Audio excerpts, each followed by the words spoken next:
I had tried on my own to slide some tubes and rails before the camp because it didn't seem like much could go wrong. You just fall off the side.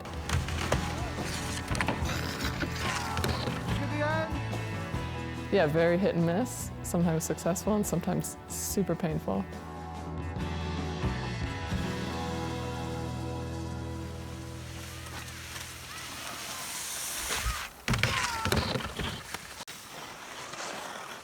Come here.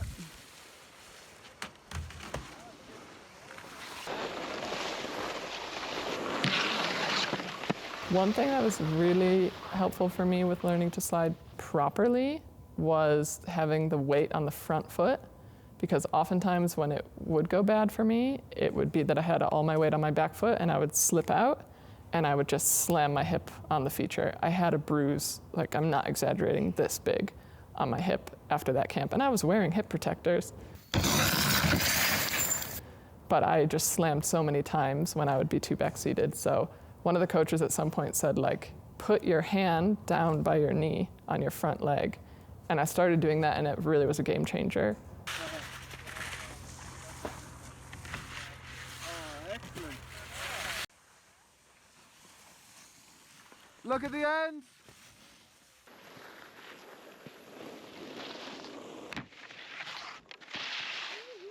I often like to have people I'm coaching just try to stand on a box, imagining that they're gonna do it. Because on a box compared to snow, you'll feel when the skis are flat versus on edge. Definitely back foot has to be flat. Front foot often ends up a little bit on edge, but try to keep it flat. Because look what happens when you try to keep it flat. You get the weight forward where we want to have it, so that we don't slip off and land on the hip. Let's do a trick out. Smooth. The line is alive. Later it got into the thing of like using that front ski to kind of like steer for trying any kind of switch outs or like 270s out. And so then, I don't remember how we practiced it, but it kind of came naturally, like having the back foot solid and the front foot sort of naturally would go to the inner edge. And then you could kind of, guide whether am I gonna go out forwards and like put the toe down, or am I trying to go out backwards and lift, put the toe down or lift the toe up to go out, switch. Wow.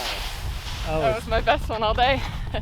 And I think I watched a Stomp It video once where you were showing some drills you could do where you're just on like the ground and you find like a line on the ground or something and just standing on that in your ski boots and like pointing your toe up or pointing your toe down, like to feel this thing of imagine that's a tube or a rail and like what to do with your feet. And I remember doing that drill, but at the time I wasn't like I was near, but I wasn't yet using that in my rail slides. But then that season I did start doing that, so maybe that drill did help me.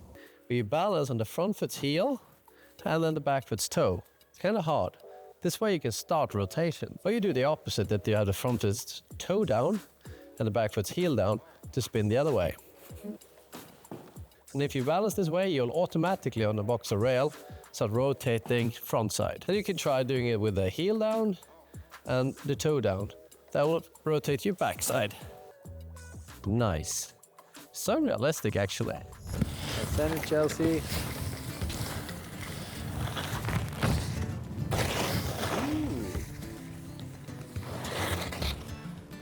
Drop in.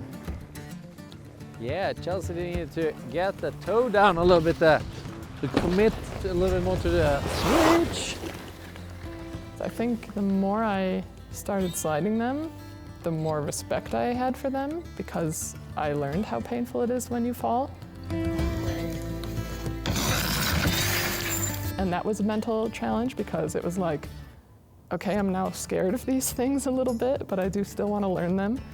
So I always was sure to try easier features, smaller features that weren't very high off the ground, big fat tubes. I kind of took it back to basics and really wanted to get my technique right, sliding those so that I could in the future go slide bigger stuff if I wanted to. All right.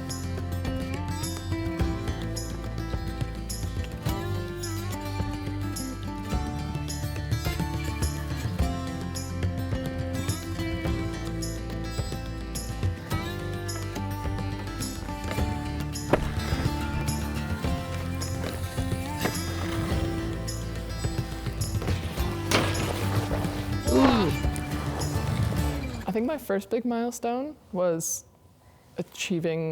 conquering that blue tube at the bottom of P60 at my first camp.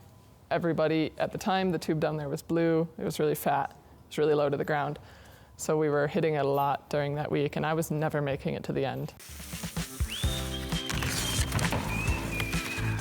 And it just was tiring, like falling, taking your skis off, hiking back up, going down again, falling, and I was just like exhausted, mentally, physically, and just getting so frustrated because I couldn't get to the end.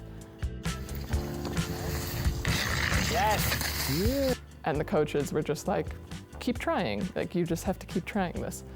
So I did, and it took what felt like forever, and I had many, many a time where I was like, this is my last attempt, and then I would go do it, I would fail, and then I'd be like, no, I'm walking back up again. And so I really had to like re-motivate myself over and over to keep trying. And then I finally did it.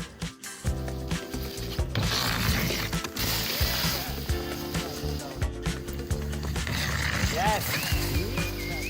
Yes, like I did this. I was like angry at that tube by that point. And I like overly stomped it, and that was quite funny, but it was also just like, yes, finally, you know? And then I did it a few more times, and I even achieved going out switch, so that was nice. But that was a big hurdle, like, I don't know what it was about that tube, but it was so hard for me, and then I finally got it. Yeah.